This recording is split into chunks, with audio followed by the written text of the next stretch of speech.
আলহামদুলিল্লাহ ওয়াহদাহু ওয়াসসালাতু ওয়াসসালামু আলা রাসূলিল্লাহ মুহাম্মদ সাল্লাল্লাহু আলাইহি ওয়াসাল্লাম। প্রশংসা সেই আল্লাহ রাব্বুল আলামিনের জন্য, যিনি আমাদেরকে হাজারো মানুষের মধ্য থেকে বাছাই করে দিন প্রতিষ্ঠার সংগঠনের সাথে যুক্ত করার সুযোগ দান করেছেন। এজন্য সেই আল্লাহ তাআলার দরবারে শুকরিয়া আদায় করে পড়ছি আলহামদুলিল্লাহ। দরুদ প্রেরণ করছি মানবতার মুক্তির দূত রাহমাতুল আলামিন, যিনি আমাদের শিক্ষক, যিনি আমাদেরকে শিখিয়েছেন কিভাবে আল্লাহর জমিনে আল্লাহর দ্বীন প্রতিষ্ঠিত করতে হয়। আমাদের প্রিয় নবী রসুল হযরত মুহাম্মাদের উপর আমরা সকলেই পড়ছি সাল্লাল্লাহু আলাইহি ওয়াসাল্লাম। আমরা আল্লাহ সুবহানাহু ওয়া তাআলার কাছে জান্নাতের উচ্চ মাকাম কামনা করছি সেই সকল ভাই বোনদের জন্য যারা পৃথিবীর প্রান্তে প্রান্তে যুগে যুগে আল্লাহর দ্বীন প্রতিষ্ঠার জন্য নিজেদের জীবনকে উৎসর্গ করেছেন। আল্লাহ তাআলা তাদেরকে যেন জান্নাতুল ফেরদাউস দান করেন, বলেন আমিন। আমরা সেই সকল ভাই বোনদের জন্য দুনিয়া ও আখিরাতে কল্যাণ কামনা করছি যারা পৃথিবীর প্রান্তে প্রান্তে এখনো পর্যন্ত সর্বোচ্চ চেষ্টা করে দ্বীন প্রতিষ্ঠার জন্য সামনে অগ্রসর হচ্ছেন। আল্লাহ তাআলা আমাদের সহ তাদেরকে যেন দুনিয়া এবং আখিরাতে কল্যাণ দান করেন, বলেন আমিন। আজকে আমাদের দার্সের আলোচ্য বিষয় হচ্ছে সূরা বাকারার 183 নম্বর আয়াত থেকে 185 নম্বর আয়াত। দার্সের আলোচ্য বিষয় সূরা বাকারার 183 নম্বর আয়াত থেকে 185 নম্বর আয়াত পর্যন্ত। আউযু বিল্লাহি মিনাশ শাইতানির রাজীম। বিসমিল্লাহির রহমানির রহিম। ইয়া আইয়ুহাল্লাযীনা আমানু কুতিবা আলাইকুমুস সিয়াম কামা কুতিবা আলাল্লাযীনা মিন ক্বাবলিকুম লাআল্লাকুম তাত্তাকুন। أياما معدودة فمن كان منكم مريضا أو على سفر فعدة من أيام أخر وعلى الذين يطيقونه فدية طعام مسكين فمن تطوع خيرا فهو خير له وأن تصوموا خير لكم إن كنتم تعلمون. شهر رمضان الذي أنزل فيه القرآن هدى للناس وبينات من الهدى والفرقان فمن شهد منكم الشهر فليصمه ومن كان مريضا أو على سفر فعدة من أيام أخر يريد الله بكم اليسر ولا يريد بكم العسر ولتكملوا العدة ولتكبروا الله على ما هداكم ولعلكم تشكرون. بارك الله لنا ولكم في القرآن العظيم. আয়াতের সরল অনুবাদ হচ্ছে, আল্লাহ সুবহানাহু ওয়া তাআলা বলছেন, হে বিশ্বাসীরা, তোমাদের উপরে সিয়ামকে ফরজ করা হয়েছে যেমনভাবে তোমাদের পূর্ববর্তীদের উপরেও ফরজ করা হয়েছিল। সম্ভবত তোমরা সিয়াম পালন করলে, সিয়ামের বিধিবিধান পালন করলে মুত্তাকি হতে পারবে। আর এই সিয়াম পালন নির্দিষ্ট কিছু দিনের জন্য। আর তোমাদের মধ্যে যদি কেউ অসুস্থ হয়ে থাকে অথবা সফরে থাকে তাহলে সে যেন এই সময়গুলি অর্থাৎ রোজা রাখার দিনগুলি অন্য সময় পূরণ করে নেয়।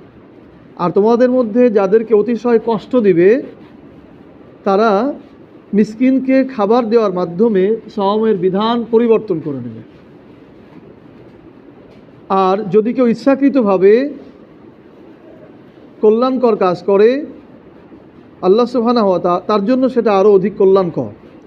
আর সিয়াম পালন করা তোমাদের জন্য অধিক কল্যাণকর যদি তোমরা জানতে। 85 নম্বর আয়াতে আল্লাহ বলছেন, এটি রমজান মাস যার মধ্যে কোরআন অবতীর্ণ করা হয়েছে।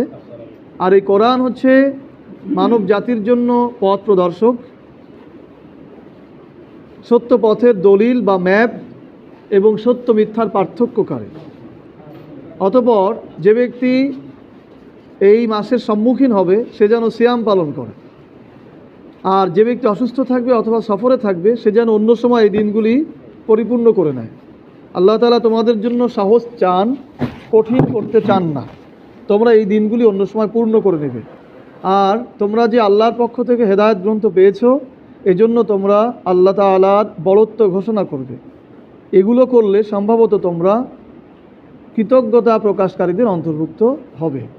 সূরা বাকারা আয়াত নম্বর 183 থেকে 185। বারাকাল্লাহু লানা ওয়া লাকুম ফিল কুরআনিল আযীম। সম্মানিত উপস্থিতি, আমরা দার্সের নিয়ম অনুযায়ী তেলাওয়াত শুনলাম এবং সরল অনুবাদ শুনলাম। এখন আমাদের একাডেমিক কিছু বিষয় রয়েছে যেগুলি জানা প্রয়োজন, তারপরে আমরা ব্যাখ্যা বিশ্লেষণে যাওয়ার চেষ্টা করব ইনশাআল্লাহ। আমরা যেখান থেকে তেলাওয়াত করেছি এটি হচ্ছে সূরাতুল বাকারা, মহাগ্রন্থ আল কোরআনের 2 নম্বর সূরা। এই সূরার আয়াত সংখ্যা 286, রুকু সংখ্যা 40। সূরাটি অবতীর্ণ হয়েছে, সূরাটি হচ্ছে মাদানী সূরা, অর্থাৎ মদিনায় অবতীর্ণ হয়েছে। এই সূরার নামকরণ হচ্ছে, এই সূরার মধ্যে 67 থেকে 73 নম্বর আয়াতে বনী ইসরাইলদের একটি গরু জবাইয়ের ঘটনার উল্লেখ রয়েছে। সেই ঘটনাটি ছিল এরকম যে এক ব্যক্তিকে কে বা কারা হত্যা করে ফেলে, কিন্তু প্রমাণ করা যাচ্ছিল না যে আসলে কারা হত্যা করলো। তখন আল্লাহ সুবহানাহু ওয়া তাআলা, তৎকালীন সময় নবী ছিলেন মুসা আলাইহিস সালাম, মুসা আলাইহিস সালামকে বললেন যে তুমি লোকদেরকে বলো তারা যেন একটি গরু জবাই করে তার গোশতের টুকরা মৃত ব্যক্তির উপরে ছুঁড়ে মারে। তাহলে ওই ব্যক্তি উঠে দাঁড়িয়ে বা জীবিত হয়ে বলবে তাকে কে হত্যা করেছে। নির্দেশনা অনুযায়ী তাই করা হলো এবং ওই ব্যক্তি জীবিত হয়ে হত্যাকারীর নাম বলে আবার মৃত্যুবরণ করল। তো এই যে গাভী জবাই করার কথা এই সূরার মধ্যে আছে, আর এই 67 থেকে 73 নম্বর আয়াতের যে ঘটনা, ওইখান থেকেই সূরাতুল বাকারা নামকরণ করা হয়েছে। গাভীর আরবি হচ্ছে বাকারা, এই জন্য এই সূরার নাম হচ্ছে সূরাতুল বাকারা। এই সূরার আয়াত নাজিলের প্রেক্ষাপট, অর্থাৎ এই সূরাটি কখন অবতীর্ণ হয়েছে। সূরাটি অবতীর্ণ হয়েছে মদিনায় এবং প্রেক্ষাপটটি ছিল এরকম, রাসূল সাল্লাল্লাহু আলাইহি সাল্লাম যখন মক্কা থেকে মদিনায় হিজরত করে গেলেন, সেখানে ওনার মদিনা রাষ্ট্র পরিচালনার জন্য দায়িত্ব আসলো। তো রাষ্ট্র পরিচালনা করতে যেয়ে দেখা গেল কিছু আইন বিধানের প্রয়োজন। সমাজ রাষ্ট্রে যদি কোনো অপরাধ সংগঠিত হয় তাহলে কিভাবে তার বিচার করা হবে, কোন আইনে বিচার করা হবে, মানুষের সম্পত্তি কিভাবে বন্টন করা হবে, এই বিষয়গুলো প্রয়োজন হয়ে পড়ল। তখন আল্লাহ সুবহানাহু ওয়া তাআলা রাসূল সাল্লাল্লাহু আলাইহি সাল্লামকে রাষ্ট্র পরিচালনার সহজীকরণ করানোর জন্য সূরা বাকারার মধ্যে বিভিন্ন বিধিবিধান অবতীর্ণ করেন। আর এই বিধিবিধান অবতীর্ণের মাধ্যমেই সূরাতুল বাকারা অবতীর্ণ হয়।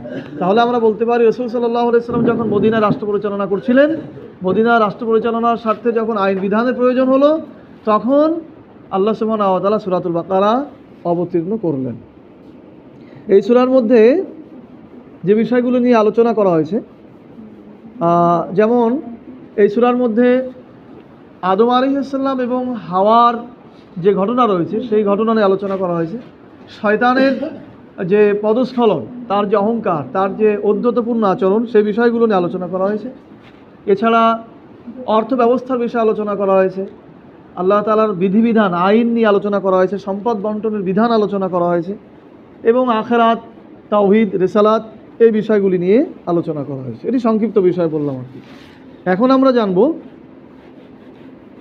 যে আয়াতগুলি আমাদের দার্সের বিষয়, এই আয়াতগুলির প্রেক্ষাপট কি, শানে নুজুল কি, আমাদের মনে রাখা দরকার। শানে নুজুল অর্থ কি? অনেক সময় যখন আপনারা রোকন হবেন তখন প্রশ্ন করবে যে শানে নুজুল মানে কি।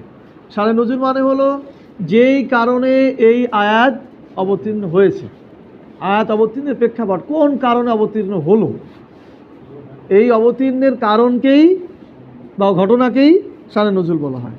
তো এই আয়াত অবতীর্ণ হওয়ার কারণগুলো হলো এই যে কিছু সংখ্যক সাহাবী এসে রাসূল সাল্লাল্লাহু আলাইহি সাল্লামের কাছে প্রশ্ন করলেন, আল্লাহ রসুল, অন্যরাও রমজান মাসে সিয়াম পালন করে, ইহুদি খ্রিস্টান যারা ছিল তারাও সিয়াম পালন করে, আর আমরাও সিয়াম পালন করি, তো আমরা এই মাসে সিয়াম পালন করব কেন? রমজান মাসে আমাদের সিয়াম পালন করার কারণটা কি? এই কারণের উত্তর দেওয়ার জন্য আল্লাহ সুবহানাহু ওয়া তাআলা আয়াত অবতীর্ণ করে বলেছেন, শাহরু রমাদান আল্লাযী উনজিলা ফীহিল কুরআন, এটি সেই মাস যেই মাসে কোরআন অবতীর্ণ হয়েছে। ফালিয়াসুমহু, সুতরাং তোমাদের মধ্যে যে এই মাস পাবে সে যেন সাওম পালন করে। তাহলে কোরআন অবতীর্ণ হওয়ার কারণেই রমজান মাসে সিয়াম পালন করতে হবে। এই আয়াতের প্রেক্ষাপট বা এই আয়াতগুলির সাথে নজুল হচ্ছে, সাহাবাগণ প্রশ্ন করলেন আমরা কেন সিয়াম পালন করব? তখন আল্লাহ তাআলা উত্তর দিলেন এই মাসে কোরআন অবতীর্ণ হয়েছে, তাই কোরআনের সম্মানার্থে বা আল্লাহর কথার সম্মানার্থে তোমরা সিয়াম পালন করবে। সাথে নজুল বুঝেছেন আপনারা? এছাড়াও এই আয়াতের ব্যাখ্যা বিশ্লেষণে লেখা হয়েছে যে পূর্ববর্তী যে আসমানি গ্রন্থগুলি আছে তাওরাত, জব্বুর, ইনজিল, সেগুলো রমজান মাসে অবতীর্ণ হয়েছে। বলেন না সুবহানাল্লাহ। সম্মানিত হাজিরিন, এখন আমরা সংক্ষিপ্ত কিছু বিশ্লেষণ করব। আউযু বিল্লাহি মিনাশ শাইতানির রাজীম। আল্লাহ সুবহানাহু ওয়া তাআলা বলছেন, ইয়া আইয়ুহাল্লাযীনা আমানু কুতিবা আলাইকুমুস সিয়াম কামা কুতিবা আলাল্লাযীনা মিন ক্বাবলিকুম লাআল্লাকুম তাত্তাকুন। রমজান মাস ভরে আপনারা বিভিন্ন ইফতার মাহফিল, বিভিন্ন প্রোগ্রামে এই আয়াতের বিশ্লেষণ শুনেছেন। আমরা একটু ভিন্ন বিশ্লেষণ করার চেষ্টা করব।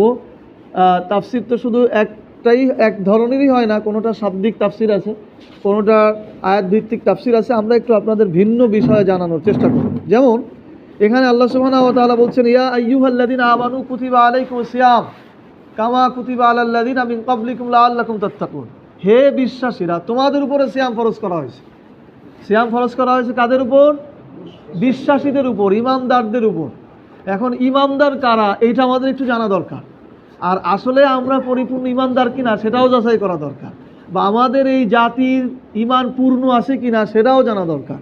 যদি পূর্ণ না থাকে আমাদের নিজেদের ইমান, তাহলে ইমান পূর্ণ করার জন্য যে কাজ করতে হবে সেটা করা দরকার। আর আমাদের জাতির ইমান যদি পরিপূর্ণ না হয় তাহলে আমাদের জাতির ইমান কি করে পরিপূর্ণ হবে, সেই জন্য আমাদের দাওয়াতি কাজ আরও বৃদ্ধি করা দরকার। ঠিক না? ঠিক বলেন তো। দেখেন, আল্লাযীনা আমানু, তোমরা যারা বিশ্বাসী, তোমাদের উপরে সিয়াম ফরজ করা হয়েছে। কোরআনের অসংখ্য জায়গায় দেখবেন আল্লাহ বলেছেন, ইয়া আইয়ুহাল্লাযীনা আমানু কুতিবা আলাইকুমুল কিসাস, ইয়া আইয়ুহাল্লাযীনা আমানু কুতিবা আলাইকুমুল কিতাল। এরকম ইয়া আইয়ুহাল্লাযীনা আমানু ইত্তাকুল্লাহ ওয়া যারু মা বাকিয়া মিনার রিবা, সব বলা হয়েছে ইমানদারদেরকে। কাদেরকে? ইমানদারদেরকে। ইমানদার কারা? পরিপূর্ণ ইমানদার হতে হলে তাকে আমরা জানি 7টি বিষয় ইমান আনতে হয়। কয়টি বিষয় ইমান আনতে হয়?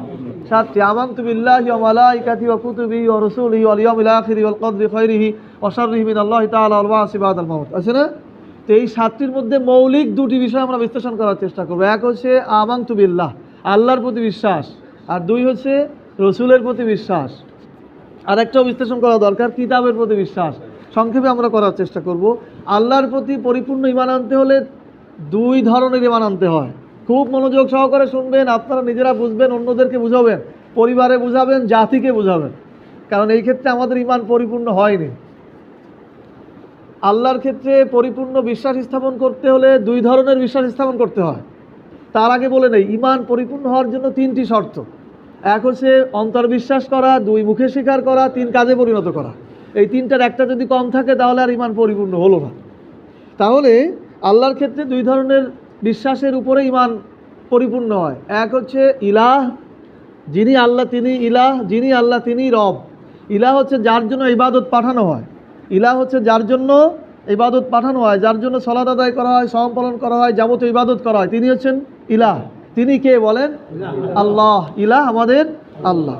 তাহলে এই ক্ষেত্রে আমাদের বিশ্বাস আছে যে আমরা আল্লাহর জন্য ইবাদত করি। ইন্না সলাতি ওয়া নুসুকি ওয়া মাহইয়ায়া ওয়া মামাতি লিল্লাহি রাব্বিল আলামিন। আমরা আল্লাহর জন্যই ইবাদত করি, আছে না? এটা আমাদের ধরে নেন, ঠিক আছে। এখন আসেন রবের ক্ষেত্রে আমাদের ঈমান।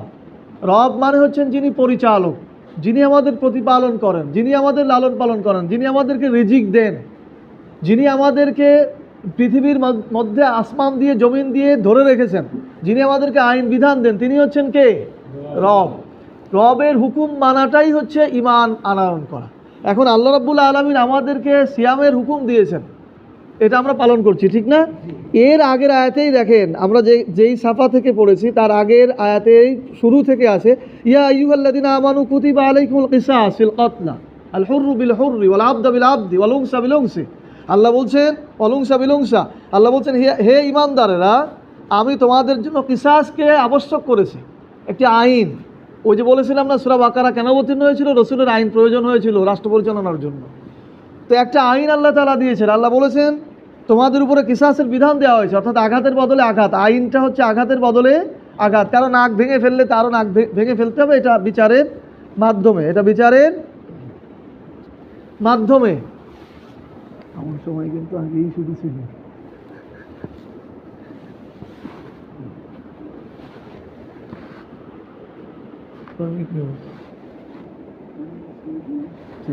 জি, তো এই আয়াতের উপরে কিন্তু আমরা পরিপূর্ণ ঈমান আনতে পারছি না। আল্লাহ তাআলা সিয়াম পালন করতে বলেছেন, আমরা করছি, কিন্তু আল্লাহ যে আইন মেনে নিতে বলেছেন সেইটাকে আমরা পালন করতে পারছি বলেন? তাহলে এই ক্ষেত্রে কিন্তু আমাদের ঈমানের দুর্বলতা রয়ে গেছে।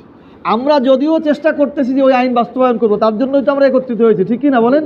কিন্তু আমাদের পরিবার, আমাদের সমাজ, আমাদের রাষ্ট্রের লোকেরা কি সেই পর্যন্ত পৌঁছেছে?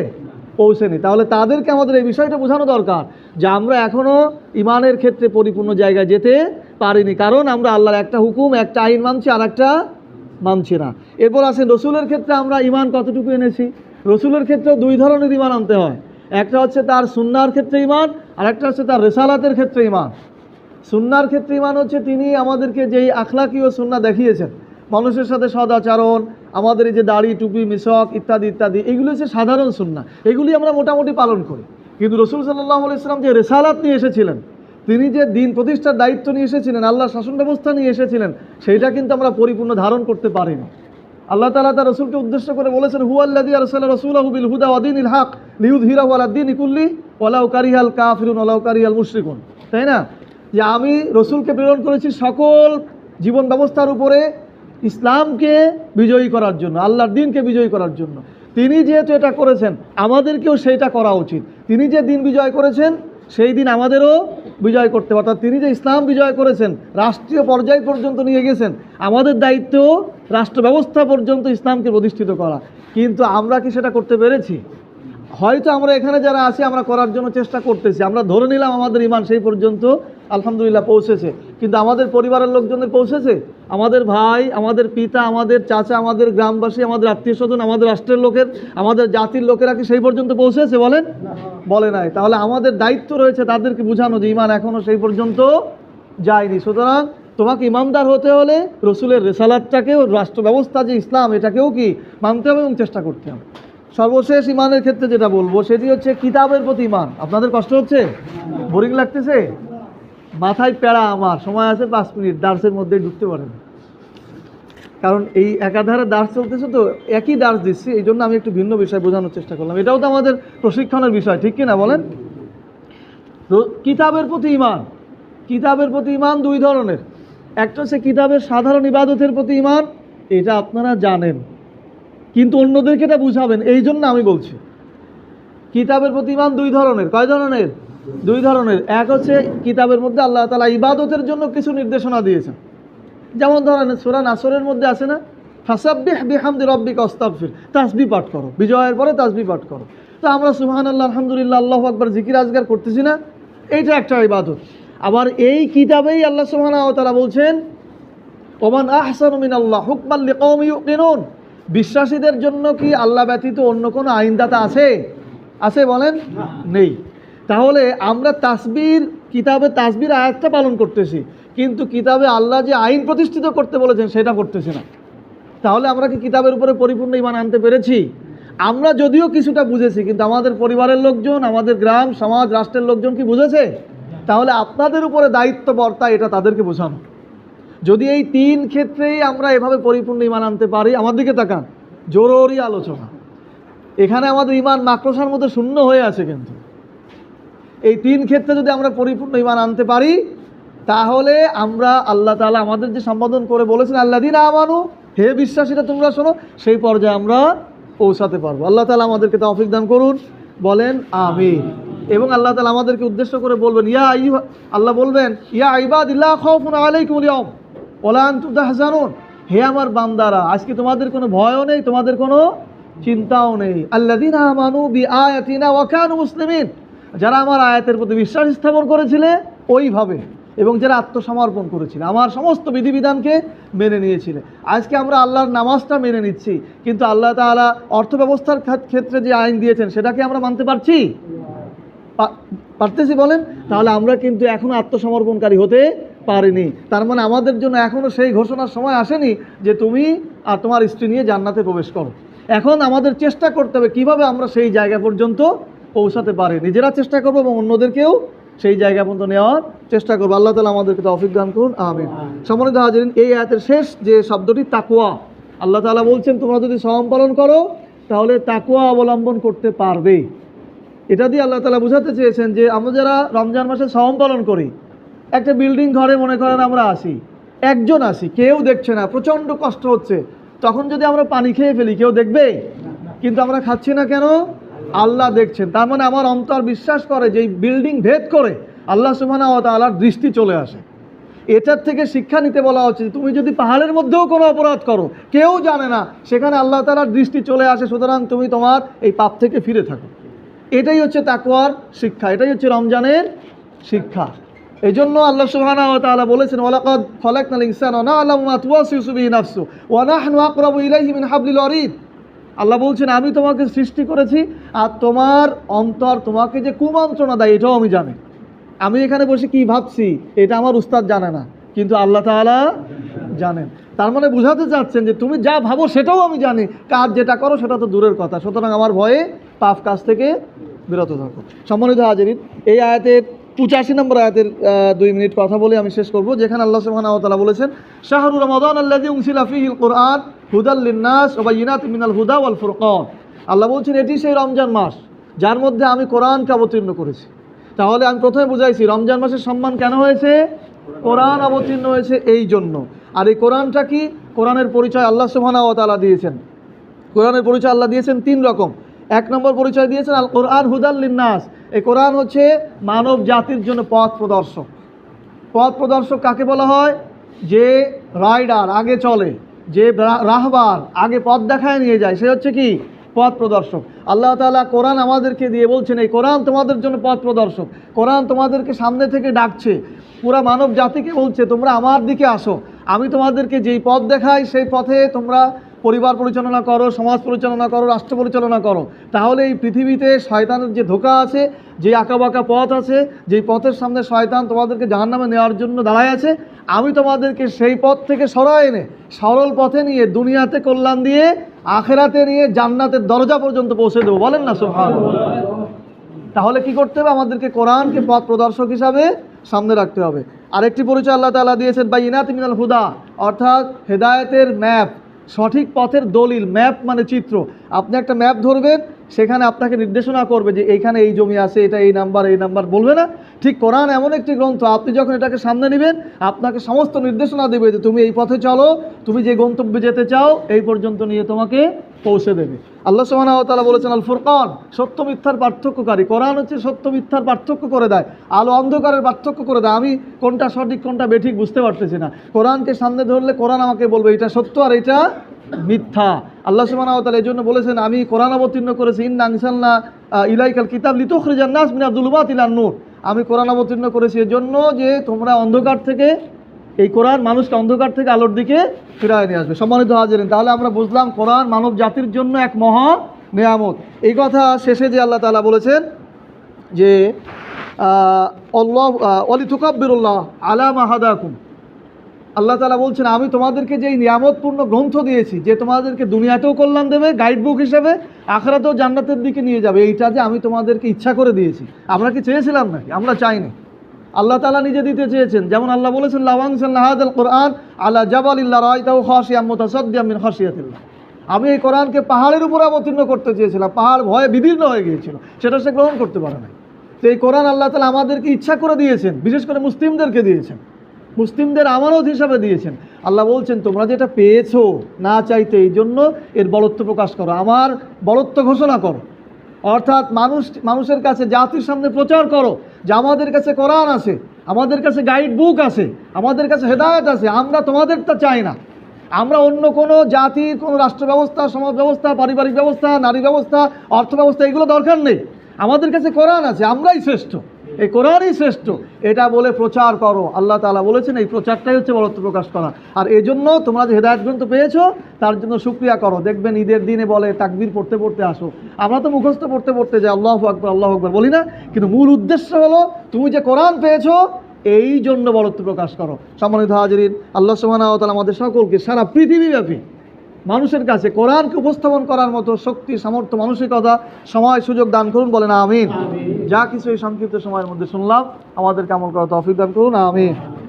সুবহানাকাল্লাহুম্মা ওয়া বিহামদিক আশহাদু আল্লা ইলাহা ইল্লা আনতা আস্তাগফিরুকা ওয়া আতুবু ইলাইক।